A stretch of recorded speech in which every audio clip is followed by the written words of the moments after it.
And that's a big deal. Yep.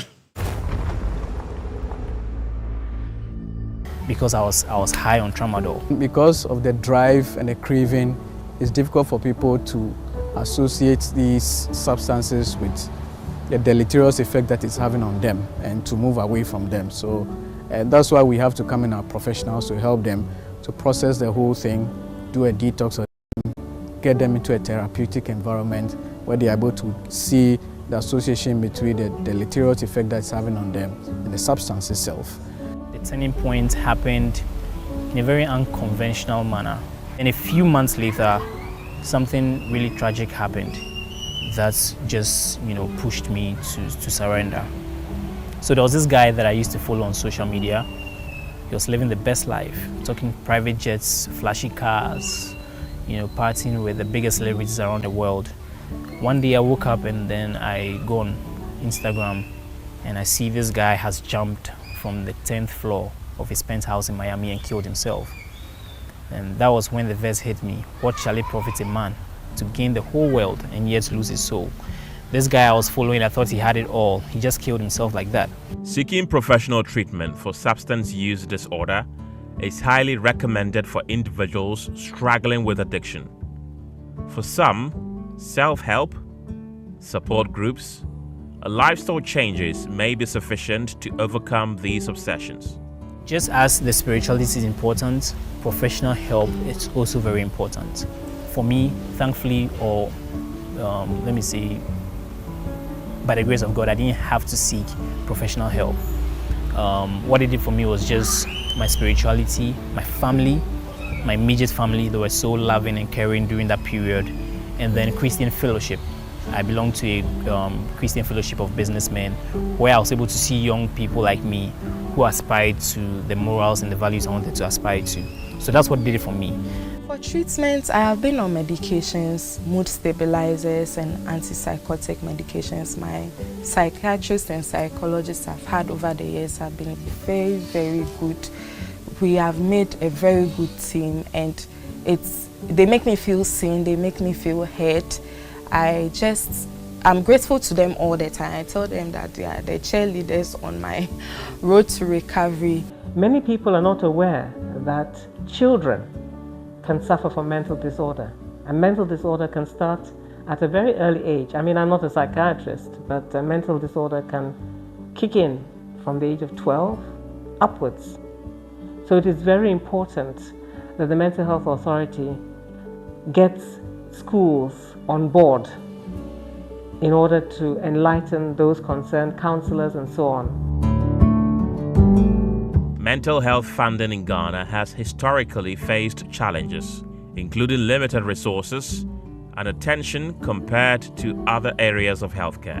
However, in recent years, there has been increased recognition of the importance of mental health and efforts to improve funding and resources. The Mental Health Act provides for a mental health fund. The law has been in force for more than 10 years and the fund is yet to be properly set up. That's one issue. The second matter is that mental health currently relies heavily on development partner assistance from WHO and from the Foreign and Commonwealth Development Office, FCDO. Mental health treatment is supposed to be free, but you may ask yourself, how free is free if the medication is not available? So the Mental Health Authority has been taking serious steps to get Simply politically incorrect.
say we all day matter inside, we all they suffer.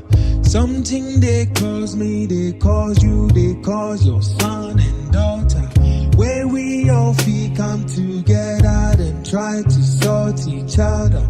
Then you go turn around and sell out just because of dollar. Man just they think how fast he go fetch up something today. Forget about him, people make them find them our own way. Forget him, say the same people put on for where he day. He cast too high to see suffering below, he's too far away.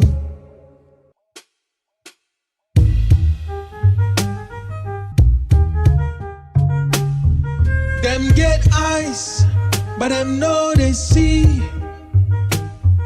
Them get heart, but them know they feel. Some too they get mind, but them know they think. That be why we all day inside a boat where we they sink. I say them get eyes, but them know they see. Them get heart, but them know they feel. Some too they get mind, but them know they think. That be why we all day inside a boat where we they sink. Myopia, they know they see nothing. Ice cold heart, they know they feel nothing. Bad minds, all they know they think about you. That be why we all day inside the boats where we they sink. I say myopia, they know they see nothing. Ice cold heart, they know they feel nothing. Bad minds, all they know they think about you. That be why we all day inside the boat where we they sink.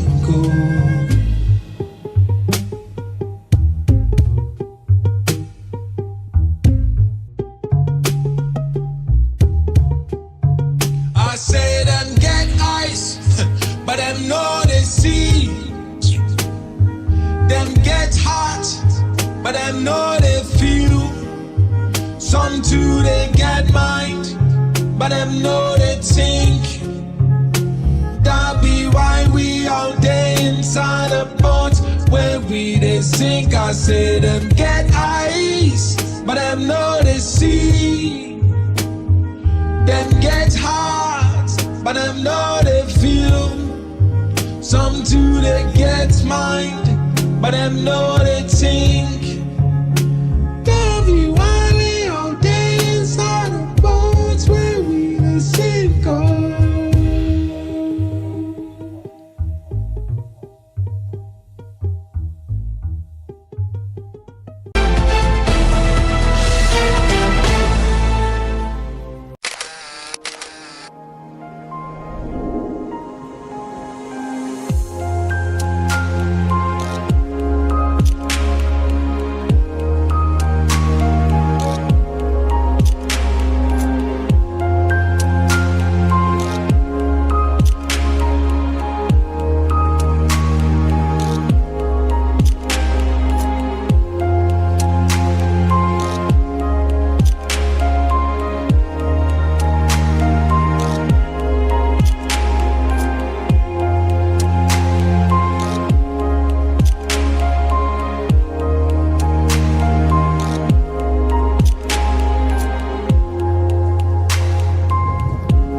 News is important.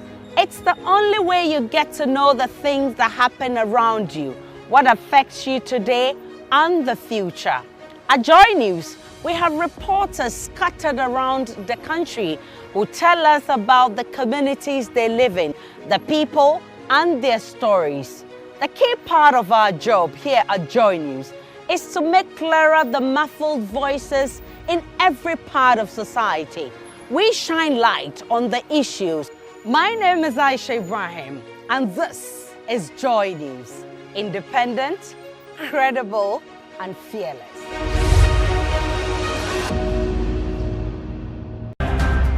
My name is Albert Sori in the Upper East Regional Capital, Bolgatanga, and this is JoyNews. Independent, fearless, credible. I am Anas Sabit on the principal streets of Tichiman, and this is JoyNews. Independent, fearless, and credible.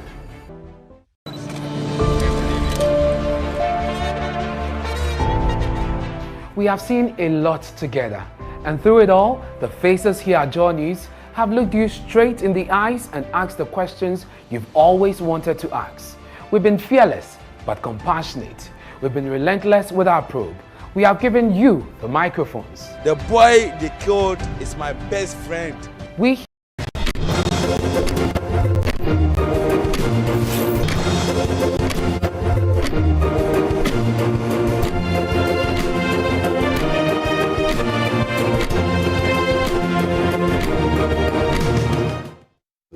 My name is Benjamin Akako. Time now for our AM exclusive today. But before I get to our all-important guest, I'd like to apologize to all of you. I know some of you have been waiting with bated breath just to connect with us. This morning, we had a power situation, the ECG, yes. I mean, we all know what is happening. Our lights went out, and I've seen some people on social media asking, oh, an entity like yours, don't you have a generator or plant? We do. Something was triggered from that end as well, and so eventually we ended up not continuing with our regular programming. But we're back now, and we're continuing with AM Exclusive. We have a conversation this morning with none other than the chairman of the National Democratic Congress in the person of Johnson Asiedu Nketi. I don't know whether it's still apt to call him General Mosquito. It is General Secretary days and General, but now I don't know whether we should shift to chairman. Thank you. Good morning, my brother. And thanks for coming. Thank you. You're welcome. I cannot help but start the conversation again here. We should have started this conversation a long time ago. Yes. Thanks to the power outage. And yes, we do have systems in place, but even the systems were affected, and we're now starting off this conversation. What has been your experience with DUMSO so far? Or should I say DUMCAC? Well, were held today in Ghana, presidential, parliamentary. How do you think the NDC will fare? How healthy is your Well, if free and fair elections were held today, we'll win hands down, one touch. There will be no runoff at all. Our concern is about how to secure free and fair elections. So that's where we are focusing now, because our message has been accepted. The two parties have been tried. There are opinion polls that have been churned out, and everything points to a one-touch victory for NDC. But as has been said by some Russian president, that those who vote decide nothing, but those who count the votes decide everything. So we are focusing on those who will be counting the votes and those who will be providing security to make sure that elections proceed uninterrupted. So that's where our focus is now. And you're saying basically that if elections were held today, let's take away the other factors, and I'll get into them. I'll peel them like onions, layer by layer. Yes. But on what basis would you say that your party would have a one-touch victory? Some of these polls, you know that polls are relative. Polls can disappoint. We saw polls go horribly wrong when Trump became president. We've seen polls fall through in the past. Are you relying on polls? Do you really have the numbers? Or are you just figuring it's an 8-year cycle we have had, and so it's our turn again? I think that however faulty polls are, They are better than guesswork. So we haven't voted today. So you are asking us to project. And I'm saying that we have projected the results to be this way. It is either just guesswork or guesswork supported by something. Right. And in this case, our guesswork is supported by scientific data that has been collected on the field. That's why we are confident. Besides our own internal polls, there are outside credible polls that seem to confirm what we have gathered. So that is the source of our confidence. I was about to go there and ask you that. I mean, the likes of Global Info Analytics and others have put out polls there which seem to suggest that the former President John Dramani Mahama may have some sort of lead over his counterpart in the MPP. But you say you've conducted your own internal polls as well. That's why we are able to compare with. Are you doing these polls? How often are you doing them? How often are you conducting them? And what are they revealing? Are they revealing anything different from or better than what Global Info Analytics is They are for internal consumption, but they are very consistent with what Global Info Analytics is bringing out. So can you give me a ballpark figure of if elections, I mean per your last poll, if elections were conducted, what margins? We are winning 52%. 52%. As at this month, if elections, free and fair elections were conducted, we should win 52%, and that would be a one-time. Per your internal poll? Sure. Let me come to this though. Do you feel that the 52% that is being reflected and all of that is because the NDC has performed better than the MPP comparatively? Whether the NDC is a better choice or simply because the MPP has been so bad, has been woeful, for which reason the NDC is an alternative? What do you think? All of those. all the factors you have mentioned. All of them because put together. There are people who think that, well, I think NDC is a better option because of the woeful performance of MPP. Right. They are the people who believe that bad becomes good when the worst happens.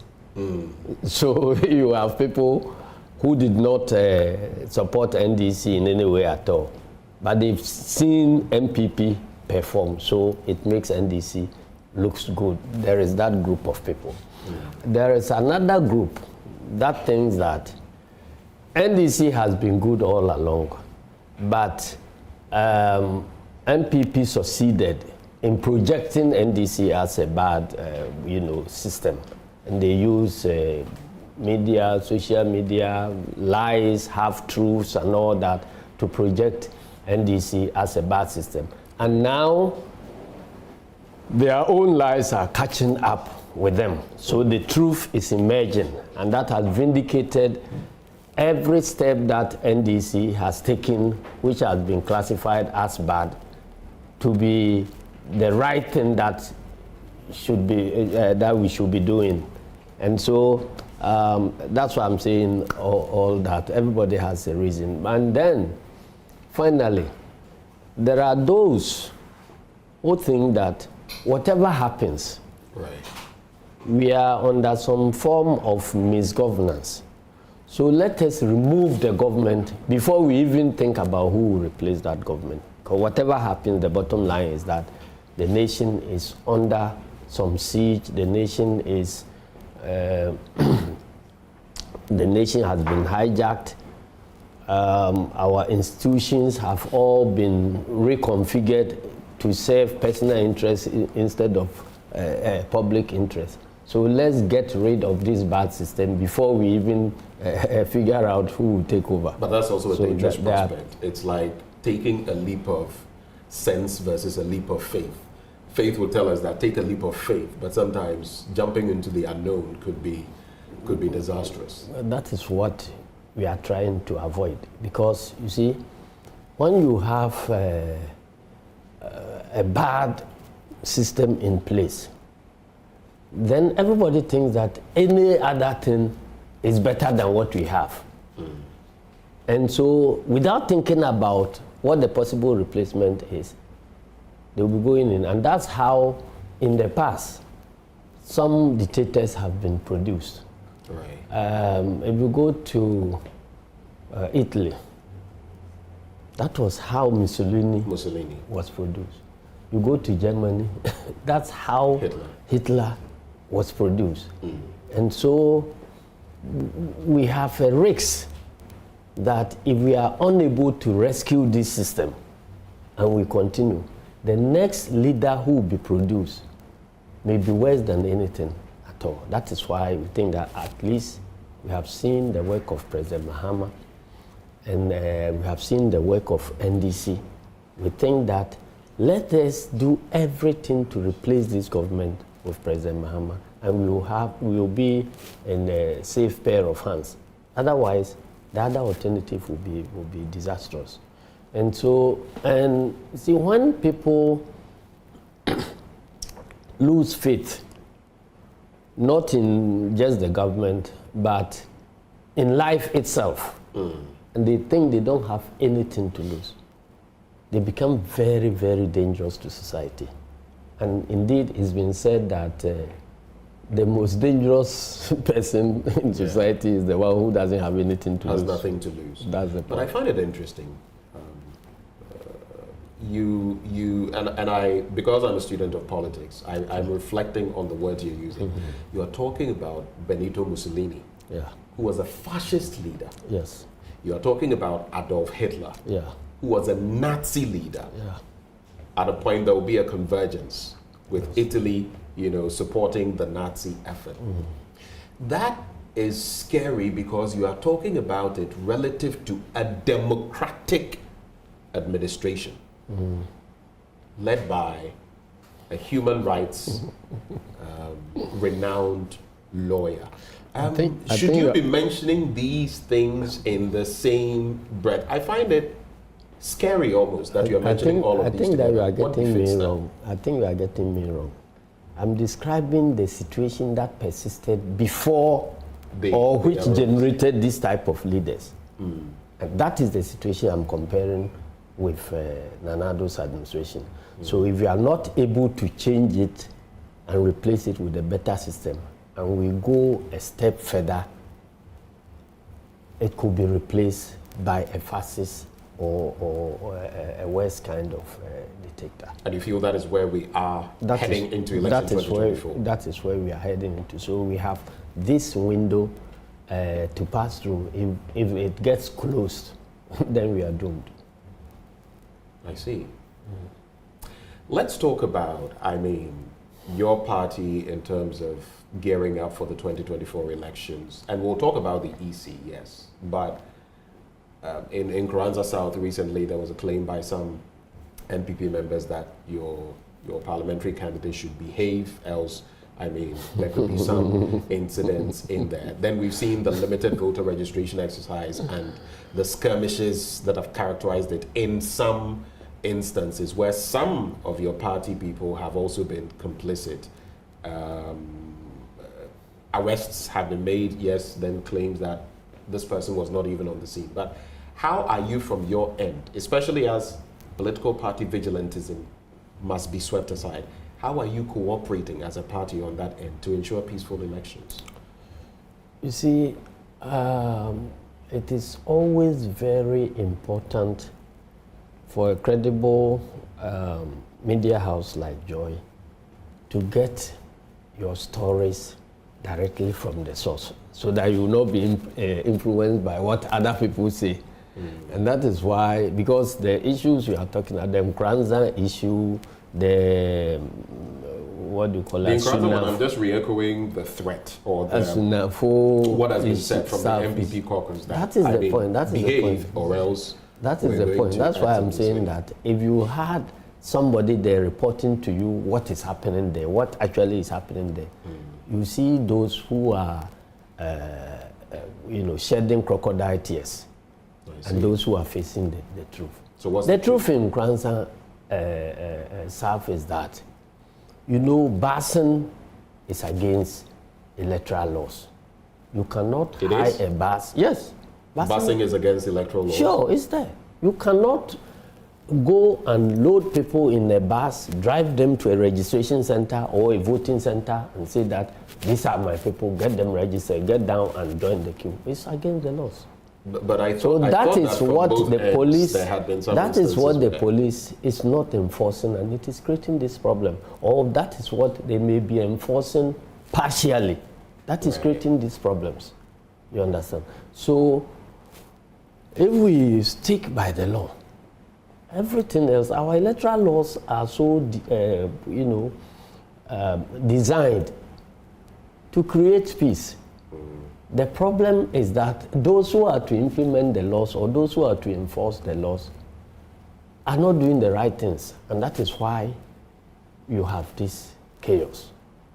For instance, in Nkransa North, where you think MPP, you said you heard MPP complaining.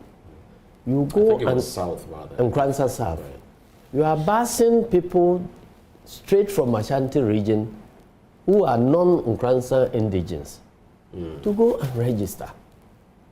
And you have proof of that? Yes, there's proof of that. And the people, citizens there, it's not as if NDC has gone there to organize people. Citizens of that community are saying that these are people who are not from our area, and we cannot sit here for other people to come and decide our fate. They cannot choose an MP for us. They cannot choose assembly members for us. Contestations is to actually contest. The EC will take it up. You contest this person. The EC will take it up, and you take it from there. Why should it generate? It's not as if NDC has mobilized people.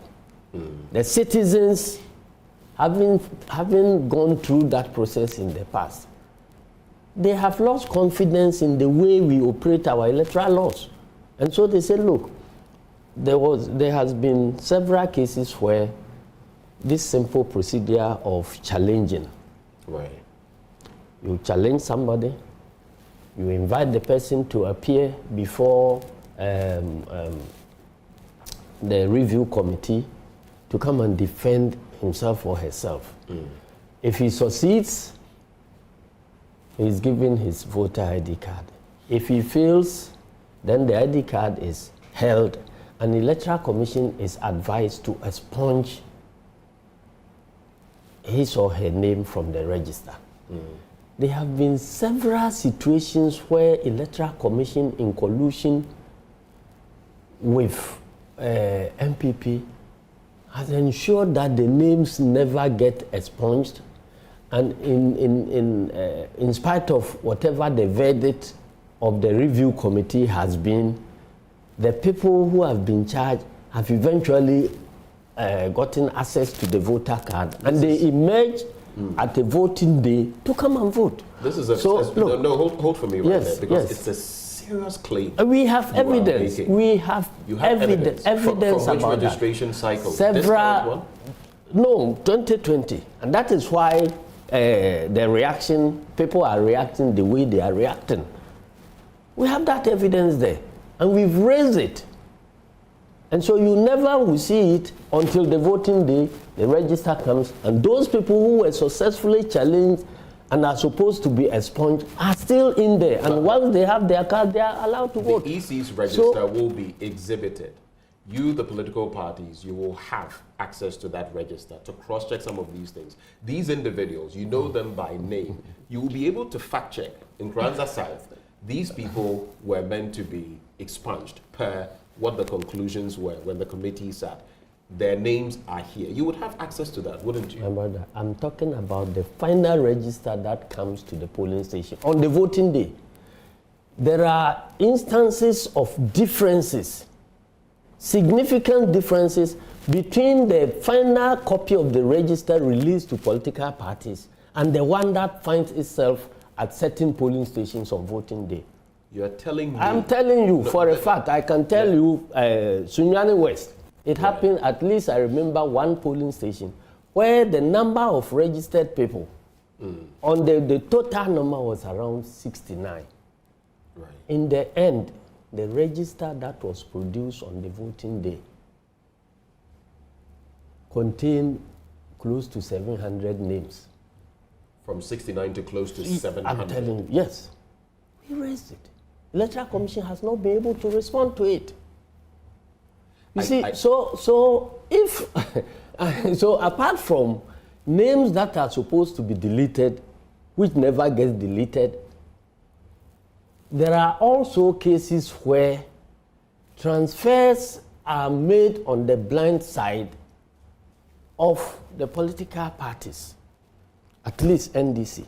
That is where you find vote transfers. Vote transfers, because there is a transfer procedure. That's why I'm saying that if we abide by the laws, there should be no conflict in our elections at all. But the problem comes where Electoral Commission officials collude not to abide by the laws. And then somebody who feels cheated wants to take the law into his own hands. And it generates conflict.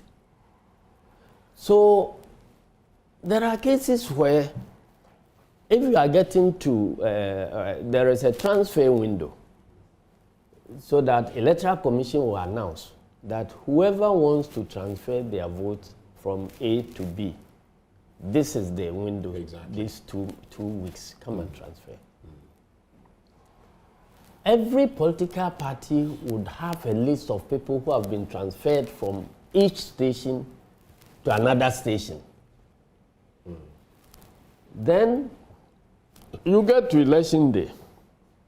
The list that you have that has been transferred from A to another place, you go there and there's a bulk transfer of votes from one constituency to another constituency, which did not pass through any properly regulated transfer system at all. But they just come and they are added. And then the voting takes place. And then the results are generated. Some of this was detected in Hohoi in 2020. And that was what led to the upset that we had there. So these are genuine things. So the loss of the Hohoi constituency to the railways minister was on the back of some transfers that did not pass through the system. Basically, on the back of some rigging. That's what you're saying. Yes, the system was rigged. Yes, it did not. The transfers did not pass through any proper transfer window regulated for everybody to know the names that have been added, and we have all the figures there. You understand? So that is why we always insist that in appointing electoral officials, make sure that at least the people you appoint do not openly belong to any political party. But is that not a tall order? Practically every Ghanaian is a political animal. I'm talking about openly. Everybody votes. Right. But if you go and appoint somebody who is holding a position in one political party and say he's going to be a commissioner at the Electoral Commission, it's like Kotoko and Haas going to play football. And then you go and appoint the captain of House of Folk to be the referee. What do you think, even if that person handles the job impartially, who will believe that he did impartial job? The optics. And we'll get into some you of that. understand? And that was why Apia Hene, who was elections director of MPP in Brongahafo, was appointed a commissioner. We objected. All that we didn't end up anywhere. He is still part of the system now. He's there. And last month when Baumia was in Bono, Apia Hene appeared at the function. So if you have a democracy that has gone this low, how do you expect citizens to have confidence in the elections management body?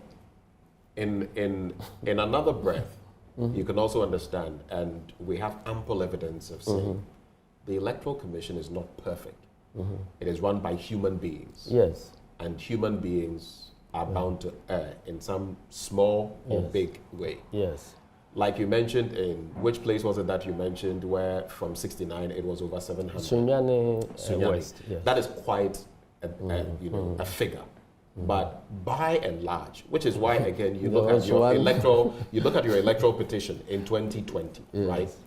Is it enough? Is there enough evidence to substantiate widespread rigging to the point where a leader, the former president, would lose? That is the question. I mean, are you considering that human beings err? You are confusing the issues. I don't think I am. We are doing registration. Right. And we are trying to find out why there is conflict. And I'm giving you reasons why conflictual situations can devolve. Conflictual situations can devolve. Yes. The point is, the suggestion then, by extension, is that because these numbers were added, or there was padding, you just mentioned Hohoi, did you know? Yes. So we were at a disadvantage, for which reason we likely lost the elections. Is that not an assumption to me? And I'm saying that, are these enough to say that the Electoral Commission, for example, is not doing its work right, looking at the fact that these are human beings at post? I'm talking about the human being you put there. You know, the Constitution in several cases prescribes which type of human being should occupy which office. True. It has been put there that sound mind, this and a madman cannot contest elections. Right. So if you go and put a madman somewhere and you expect the madman to behave well, then you should hold yourself accountable for what you have done. We are talking about who has been put where. You understand? And after the elections, the recently held elections in Nigeria, right, you heard about claims that constituency executives of another constituency in Ashanti region were actually recruited as staff to man the elections in Nigeria of MPP. Nobody has responded to it. They published the names, and the names have been verified to coincide with those who actually man those stations. Can you think? You prompted the Electoral Commission. We are not part of the elections. We're not part of the elections. But those who were... I realize you were not, but... Those who were in there, they came out to say that we are Afafanto or whatever.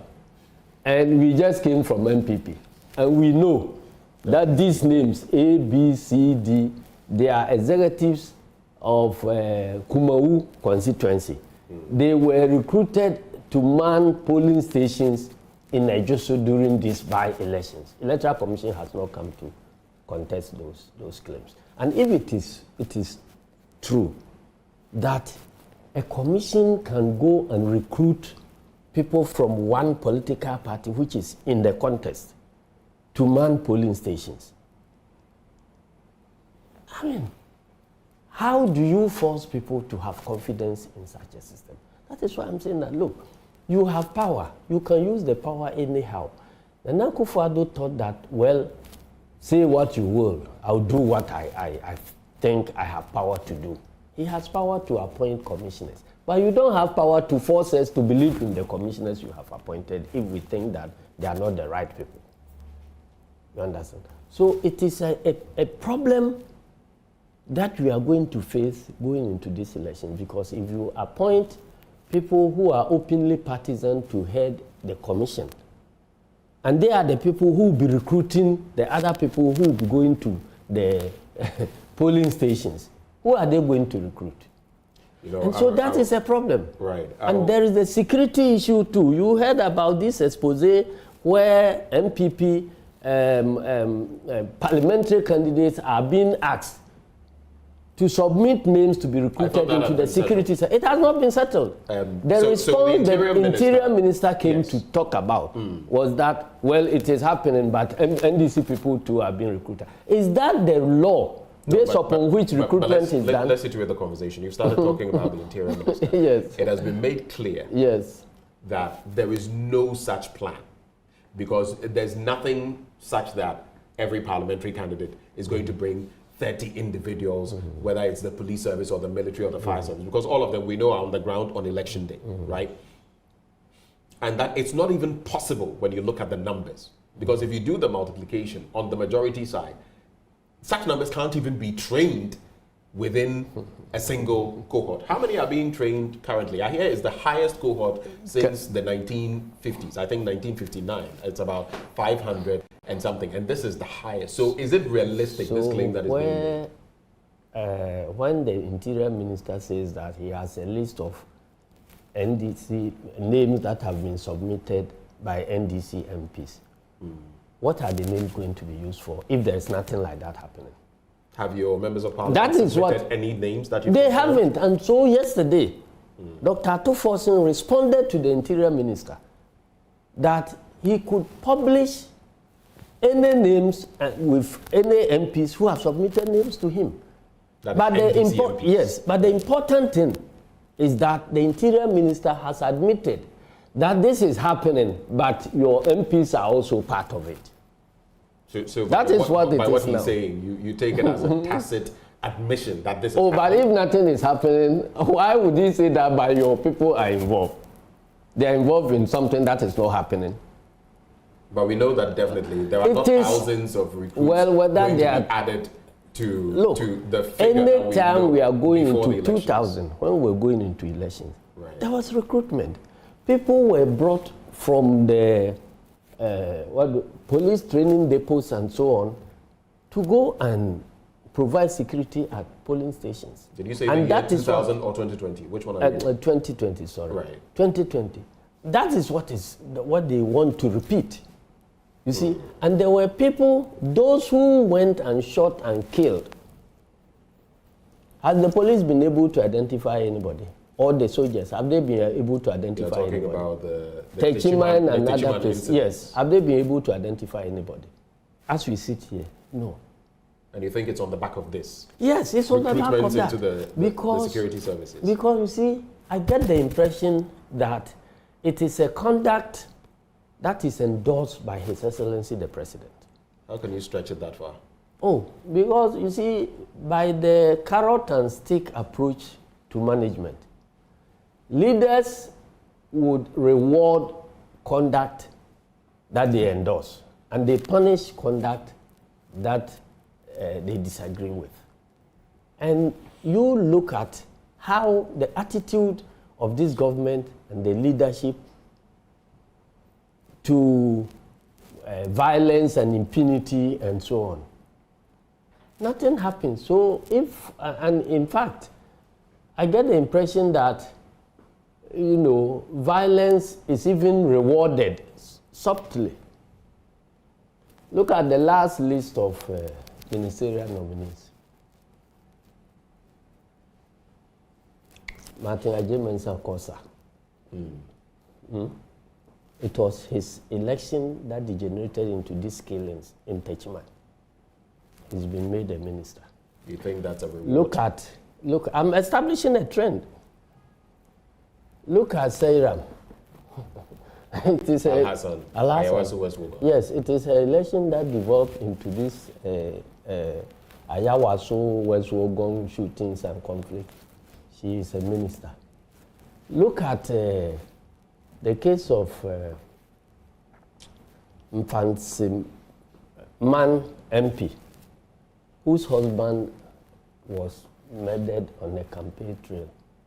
Nothing has happened. He's a minister. Look at the wife of J.B. Dankwa. Is it the wife of the person who succeeded J.B. Dankwa? J.B. Dankwa, Edu J.B. Dankwa. You see, also a minister. Check all these things and see what trend does it portray.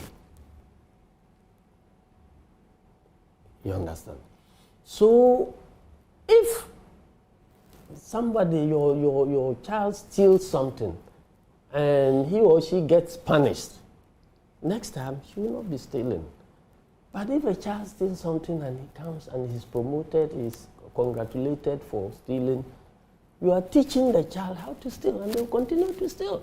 And there is nobody, look, the people who were involved in shooting in Accra here, one of them was known to be the bodyguards of one of the operatives at the presidency. He was named, nothing has happened.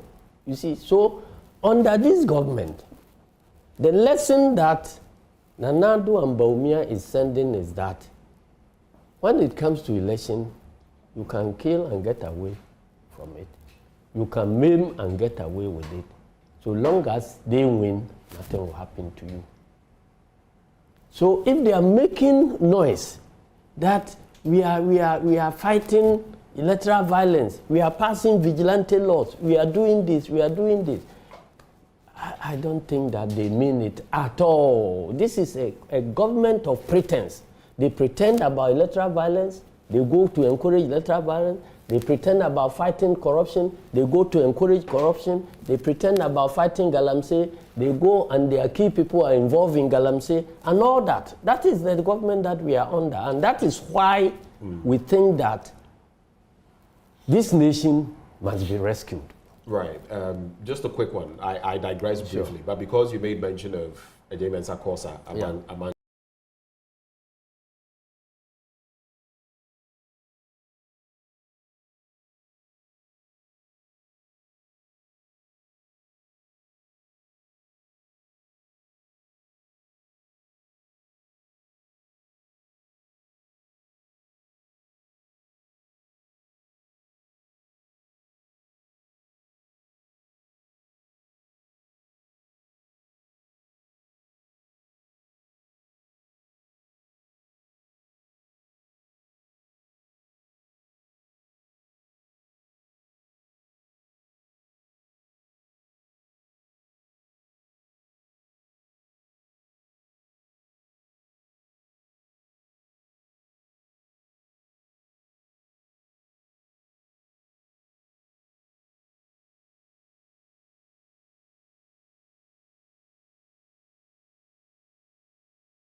to breach the laws. Is it conscionable to hold any other person who is protecting himself to the law? So that is the point, and that is what, if government, if there is going to be confusion, it will begin from government side. Is that and that is where civil society should focus our attention. Nobody wants to die. Nobody wants to be maimed.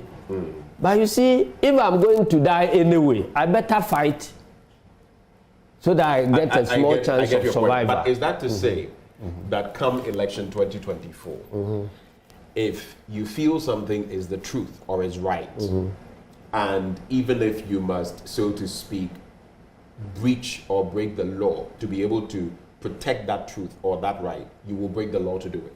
Listen, you must define the you. The you is not Asiedun Ketia or NDC. Right. The you is the people of this country. I'm talking about members of your party. They are also people of this country. I'm saying that when it comes to law and electoral violence, if you make a mistake of thinking that it is one party that is going to organize to fight what is going wrong, you may be mistaken. Because there are people who are fed up. If the whole population is fed up that things are not going on well, those who are not getting jobs, those who are suffering excruciating pain because of cost of living and all that, who don't have anything to do, they may not be NDC people at all. So they want to change a system. So if they see you blocking their ambition of changing the thing peacefully, it will not take the national chairman of NDC or general secretary of NDC to go and give any command for anybody to do something. So we are all leaders, and we are pointing at things that can be triggers for confusion. And we are drawing the attention to the state so that we all look at those triggers and diffuse them. That is the argument I'm making. I'm not saying that if I say if you add petrol to fire, there will be an explosion, it means that I'm going to carry petrol and pour it into fire. No. We are saying that this is something that is a fact that we have to guard against. Right. If we don't do that, it can explode into this situation that cannot be contained. And so we better look at it. I get both points you're making. Yeah. No one wants an escalation, but you also want to secure your rights. Yeah. I just have this question, though, to wrap up on the EC-related matters. We'll get to the BVRs, BVPs. But before we do, so at this point, 7 months to the elections, what would be, on a scale of 1 to 10, your level of confidence in the Electoral Commission that is going to supervise that election or those elections on the parliamentary and presidential level? As you sit here today, if I asked you on the back of what you've seen, I won't give a figure, but it's below par. The EC has performed. I say I won't give a figure, but it's below par. Where below par means what? Below pass mark. Unless, so but below they have 50. Yes, they have the opportunity to correct themselves, but it doesn't look like they're about correcting themselves. See, because after we walked out of IPAC, and for certain reasons, Peace Council intervened, and everybody gave promises that we will be working together.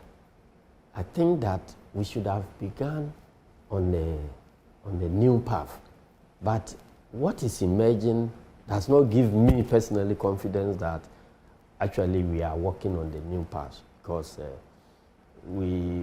a leopard hardly will share its spots, shared its spots.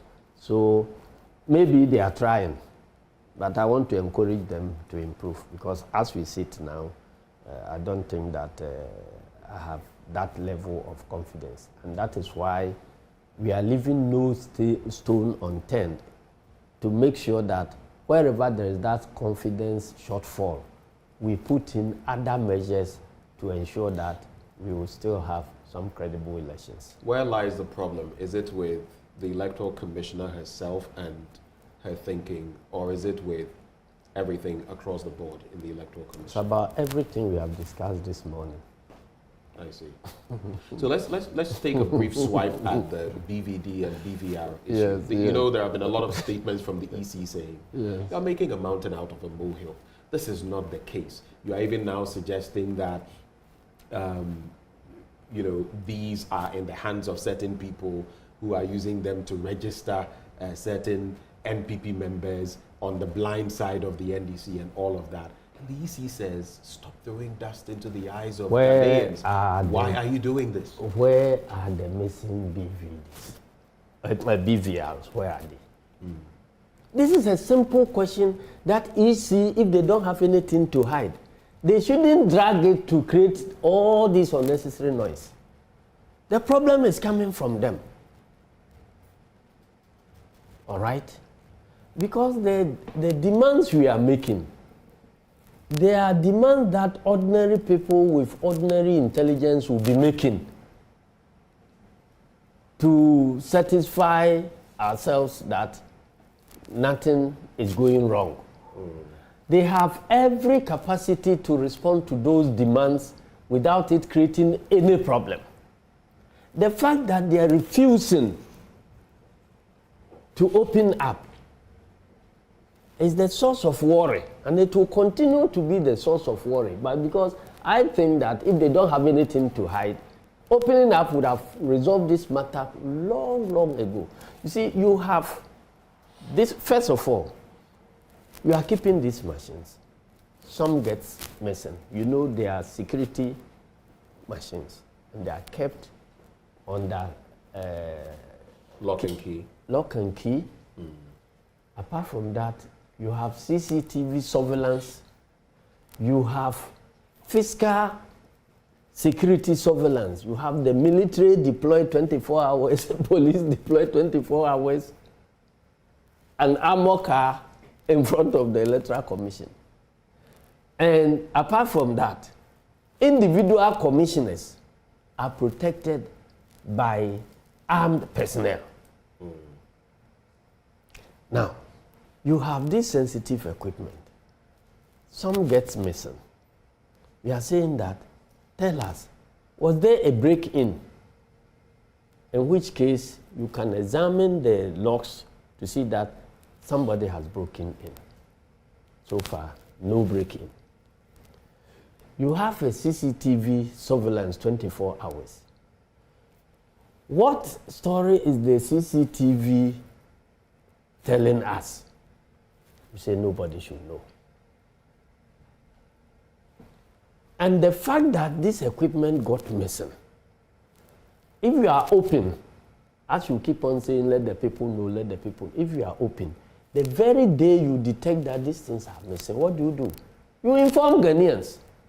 You inform the people that this sensitive equipment has gotten missing, and we are on the lookout for them. Or these are A, B, C are the actions we are taking. You know, this equipment gets missing. Nobody heard about it until there was some rumor, and then our members of parliament actually questioned EC officials in parliament where they had gone for a different assignment. And they didn't have any option but to admit that some of the things got missing. Then the minority leader addresses a press conference and put it in a public domain that some equipment have gotten missing. Then you react swiftly that no such equipment has been missing from your place. Then we call an IPAC meeting to go and find out what was happening.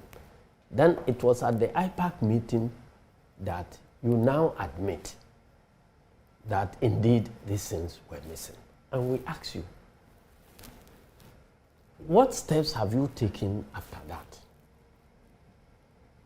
I mean, I think we are fully aware of some. You understand? You know all these things. Right. So where we are saying that if it is public property that has gotten missing, what are you hiding about the fact that they have gotten missing?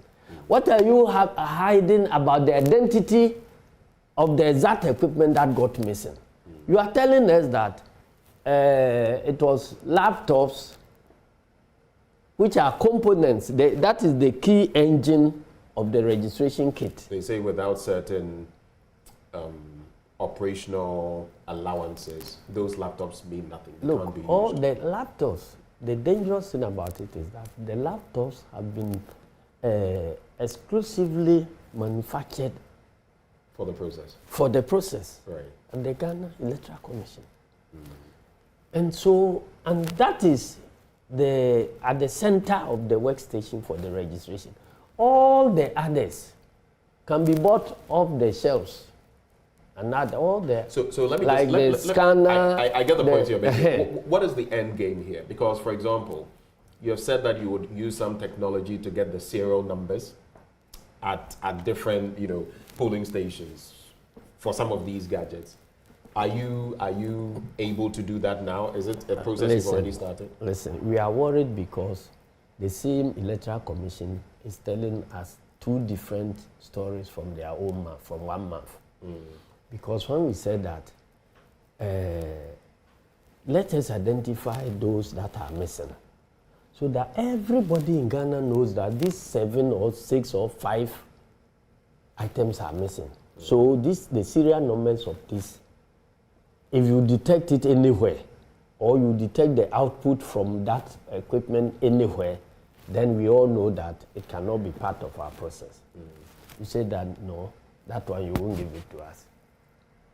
It's okay. If those that are missing, we are assuming that you didn't even record the serial numbers of those that were missing before they were taken away. Right. So let them go. But what we are deploying today, they've told you for security reasons they can't let do us, that. But so the security reasons, listen. Are you going on that trajectory? Just for a moment. If those that are missing, you are not identifying them to us. Those that are in use, you don't want to identify them to us. What type of transparency is that? And your reason for us to convince us to ignore those that are missing is that without an activation code, they cannot be used. You didn't say the serial number, because those that are missing have been stolen together with the serial numbers. So if the serial numbers are so sensitive that anybody who gets it can manipulate our elections, then we must be worried about those that are lost. We said those that are in use, let's have their serial numbers. And you are now telling us that the serial number, if you get it, you can manipulate elections. We get that point. I'm saying, are you capable? You said you would get the serial numbers. Yes, we are capable of that. Have you already started doing that? Yes, because in fact, did you just say yes? Yes, I say yes. Before this issue became a public controversy, we had collected all the serial numbers for 15 regions. I see, of these devices? Yes. How did you do that? Because they are displayed at the registration center, and no registration or EC official thought that the serial number of an equipment is anything of any consequence. If you want it to ensure transparency, it is good for all of us. Your people were taking photos of these because they are displayed on the gadgets, and so what? It's there, and we are all sitting there. They took it, and so when you are going to do elections, the BVDs, we all take their serial numbers on election day. So if those you are using for registration, you say let's take the serial numbers. How does it become security? All right. And so it was the regional officer for Ashanti region who refused to allow our agents to pick the serial numbers. And we said, how? All the regions we have picked. What is the problem? And then we reported to their bosses in Accra that this regional person is frustrating our effort. Then the bosses in Accra now hold a meeting and decide that the regional officer was right. So they now issue a circular that nobody should be allowed access to serial numbers. But you're going contrary to that. Because we have this or the 15 regions already, and we are picking the Ashanti region one, whether they like it or not. In defiance of what the EC has. Because the machine is, you put it in public, and there are agents there. So what are you hiding? Can you be driving a vehicle on our roads and say that you won't allow anybody to pick the number?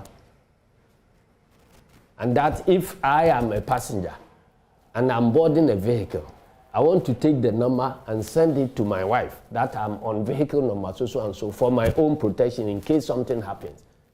You say, you won't allow me to take the vehicle. But what does that say? You want me to say? You want a free and fair election. There's an That's arbiter. What I'm saying. Hold for me. There's an arbiter, the Electoral Commission, and they say go by these rules. You don't want to go by those rules. Where are the rules? There is no such rule. No, but the EC they are insisting on the wrong thing. In this instance, on the back of security, reasons and all of that, we want parties to comply. It is not easy. And you say you would Why not didn't they issue that one before the registration process if they knew that it was part of their security? All right.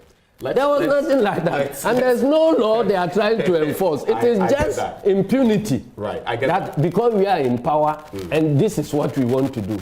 How do you change the rules of a game when the game is already in progress? I get you.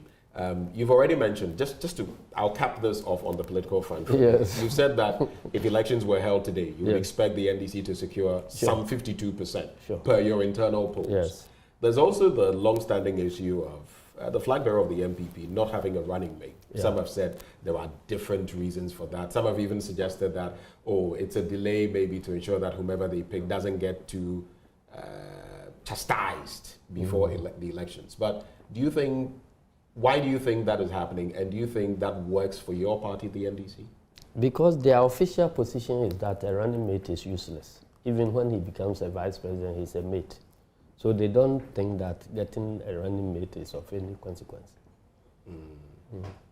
I see. That is their official position, according to Dr. Baumia. All right, that was succinct. Let's now get into some other boiling issues currently. There's the SNIT, tussle, an attempt to sell stake in 4 hotels to Brian Champong and his Rock City Hotel and all of that. The TUC has come in. Some former administrators of SNIT have spoken. What is your position on this? I heard, I believe, the information minister saying today that why are we doing this to a local businessman? Now, if we took away the politics, right, and the fact that he's a businessman with one of the biggest hotels in the sub-region currently, and if he can do it, why are we treating him this way? I also listened to Nana Komia recently say that some members from the NDC in the past have had shares in SNIT hotels in Sunyani, somewhere in the Central Region, Cape Coast and others. So what is your take on this? You know why we are not making progress? Right.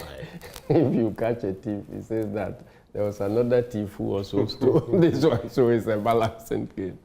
I mean, that is not the way a country should be run at all. Right. Now, if he's worried about the noise, it is because the stakeholders are very many. As I sit here, I'm putting politics aside. I'm a stakeholder because I'm a pensioner. All of us pay our pensions. Precisely. Hoping that someday Precisely. we'll reap the benefits. So if you are dealing with people's pensions, in the wake of a situation where pensioners have been asked to come for a haircut, people shouldn't keep quiet. It must be transparent. But I'm asking, is it and there are they say they went through a process, went through all the protocols, and his outfit emerged on top. Should we deny him merely because he's a political figure and his party? Whether they have gone through the process or not is now a subject for SRAG investigation. Let the SRAG come to talk to us. See, because there are several issues that are being bundled together. Number one, SNIT has a responsibility to invest people's pension funds in such businesses as will generate sufficient profit to be able to pay beneficiaries.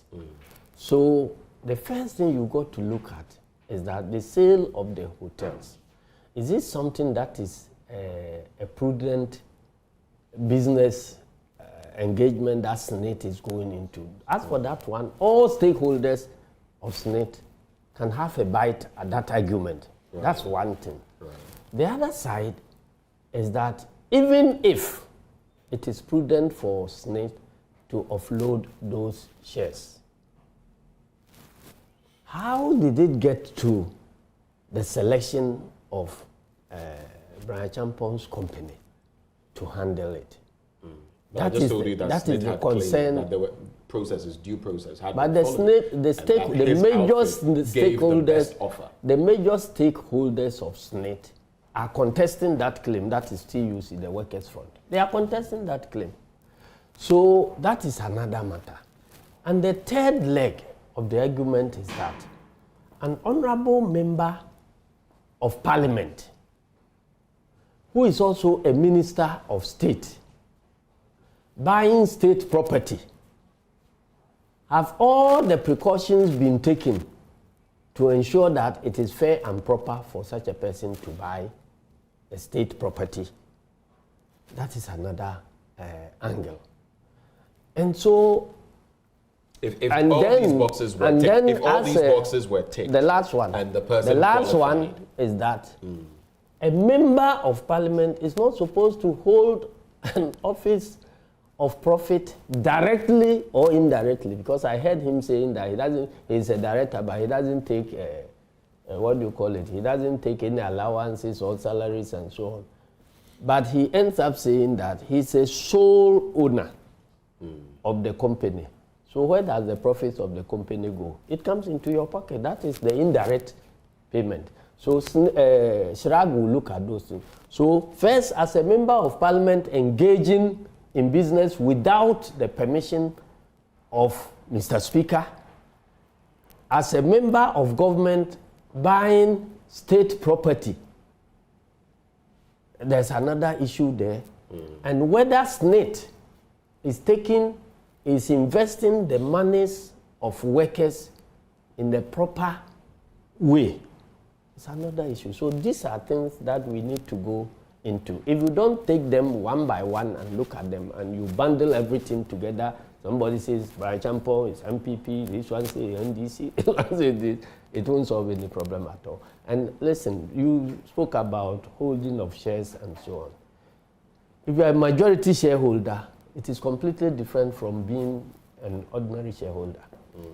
You understand? If I'm controlling 10% of the shares in a company, I don't influence the decision in any way and so on. You can't compare it with somebody who is, the 100% owner of a company, and that is what we are hearing.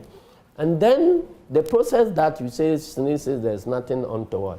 At least the letters that I have read, this process started in 2018. Right. Transaction advisors were appointed somewhere in 2018 when Brian Champon's hotel has not been established. So a process that begins before your birth. Right. How come you become the winner in 2020? And there is also a case that in 2020 another transaction advisor was appointed. Was that transaction advisor a co-transaction advisor to the one earlier appointed, or is it the case that the earlier one had been dismissed and the first process has been abandoned and they began a new process because there's a new company that has come on board and there's an intention to make him the winner? We don't know. So these are things that we need. So these are questions that ought to be answered. And because you've made mention of that, there are also some interesting developments. Recently, the NIB has got a parliamentary candidate from the MPP being made the board chair.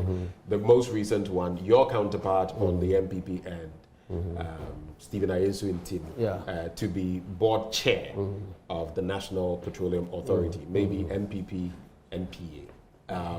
What do you make of that? I mean, if you were... Oh, but that is not the first time. If such an offer were made to you, would it be problematic? No. As a board chair of anything, there are processes you go through. Right. If you go through all those processes, why? And you have the knowledge.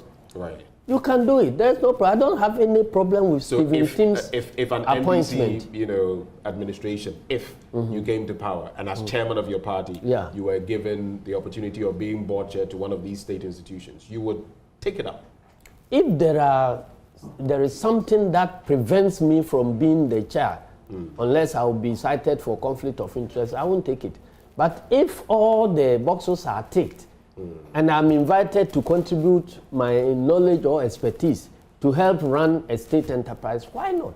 Because I have always been saying that something that is missing in our governance and in our campaign and promises is that our manifestos scarcely focus on corporate governance. Everybody will be talking about one free this, one free that, one free this, one free that. But the key factor to our success is proper corporate governance. Because it is there that economic development is generated. You understand?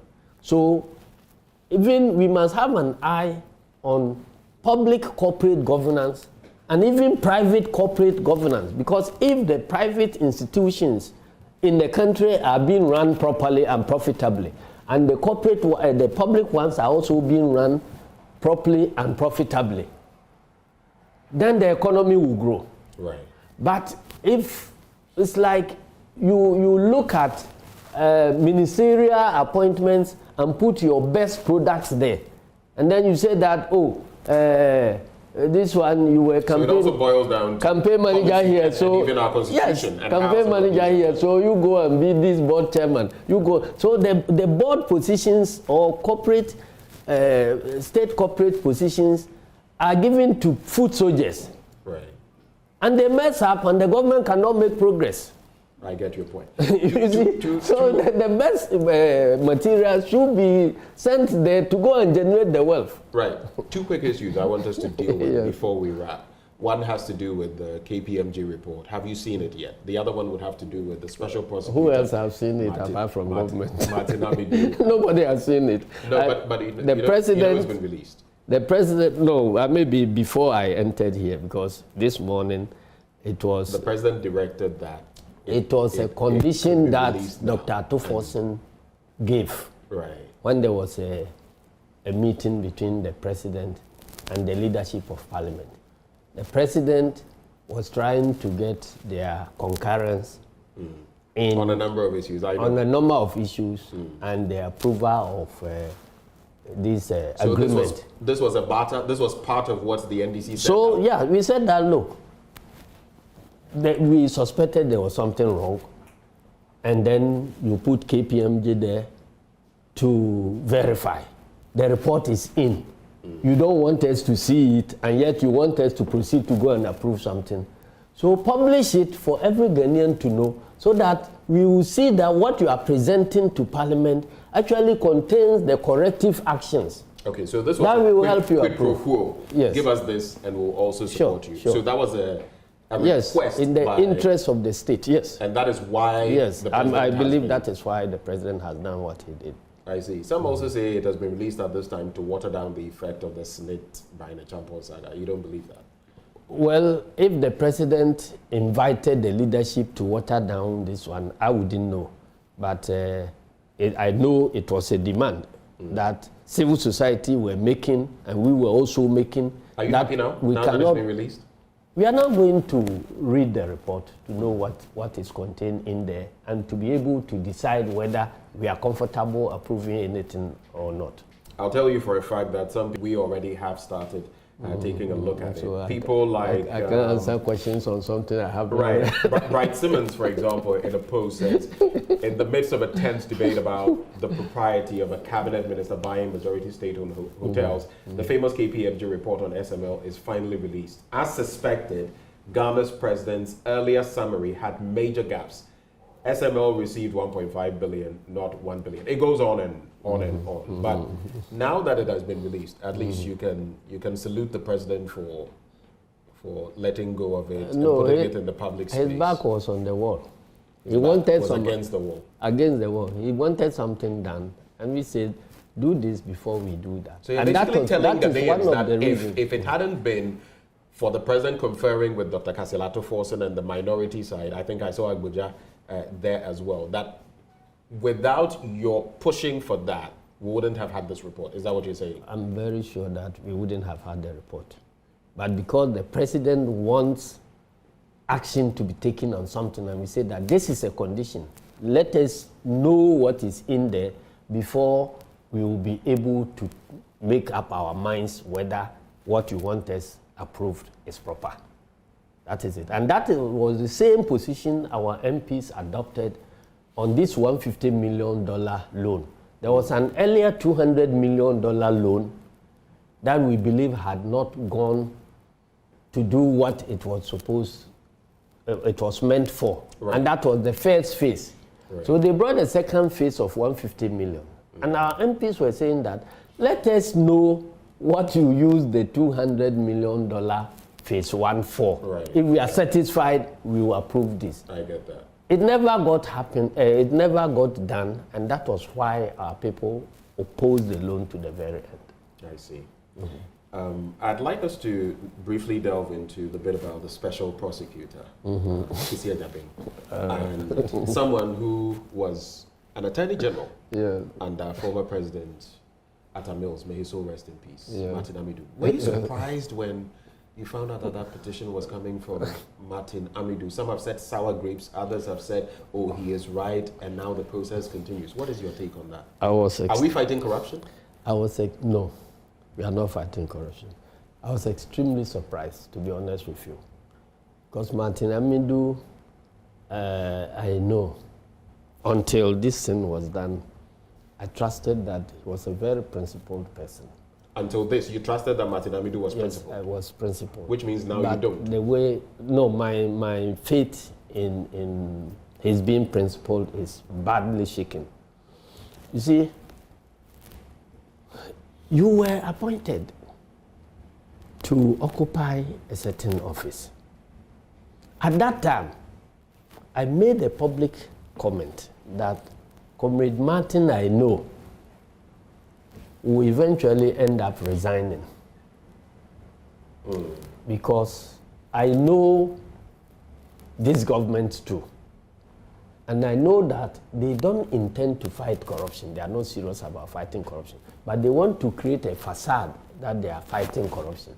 So they want some stooges who will be dancing to their tune and be creating the impression outside that they are fighting corruption.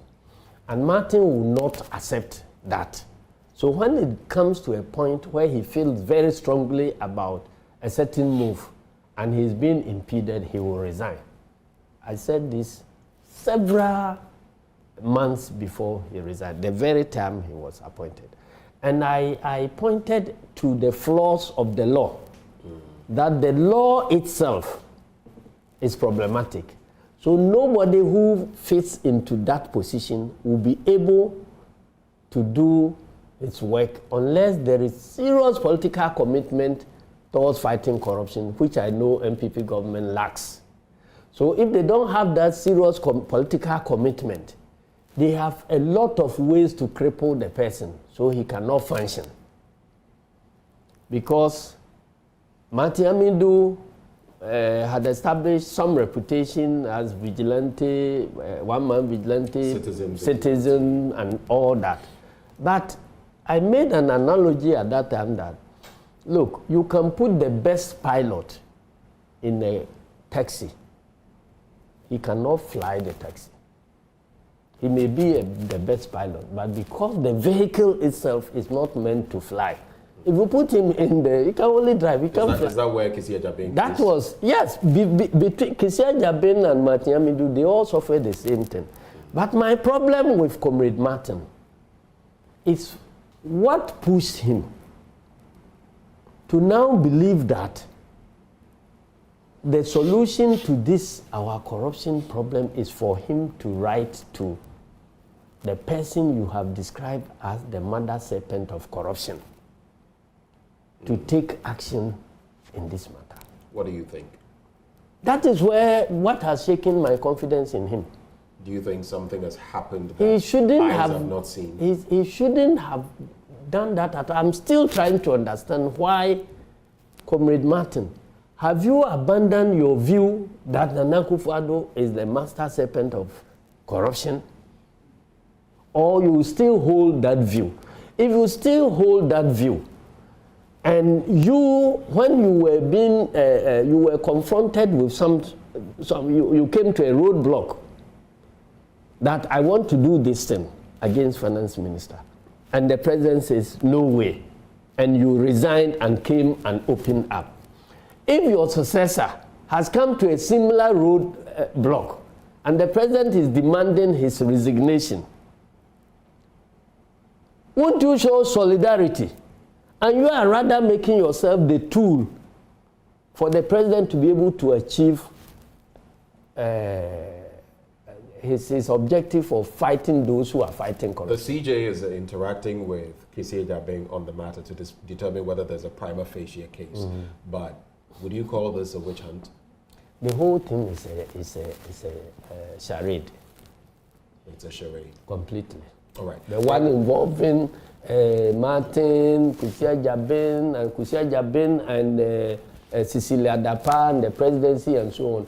The whole thing is a charade. And I cannot take any position either in support of Kissi Agyabeng, or in support of Martin Amidu, or President Akufo-Addo, or Cecilia Dapa, until the storm settles and we go to pick the pieces.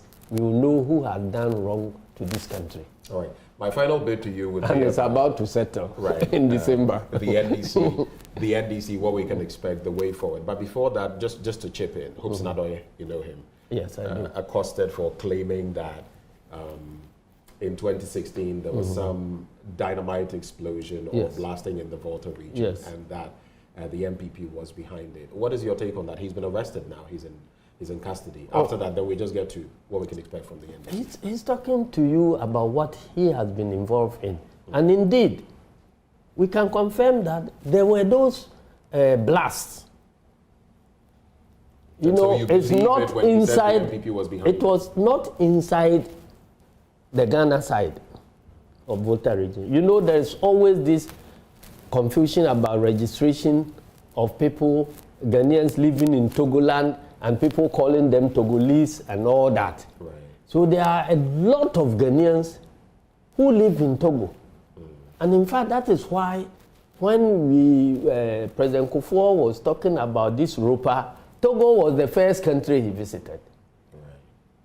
Togo was the first country the Committee of Parliament visited because of the huge numbers of Ghanaians there. Right. And so I can't understand why, if a government wants to empower its citizens outside to vote, and they can go as far as to London to call people to buy plane tickets and come, and they will not allow Ghanaians living across the border to come and vote. So it is true, during the 2016 elections, there were, certain blasts along the border inside Togo. And because of that, all the Ghanaians there who had registered. Question is, do you feel the MPP was behind that? But the person who was responsible as the MPP agent has come to talk about it. So why are you arresting him? So you believe Hobson? Yes, I do believe him. All right. What can we expect from the NDC? And I not about that one alone. Apart from that one, there were markets that got bent. And there was a serious suspicion that there were some agents who have been sent to bend those markets. Well, suspicion is not fact. You understand? So, and this one was a suspicion until now we are getting to know how it happened. What can we expect? So maybe we will expect another one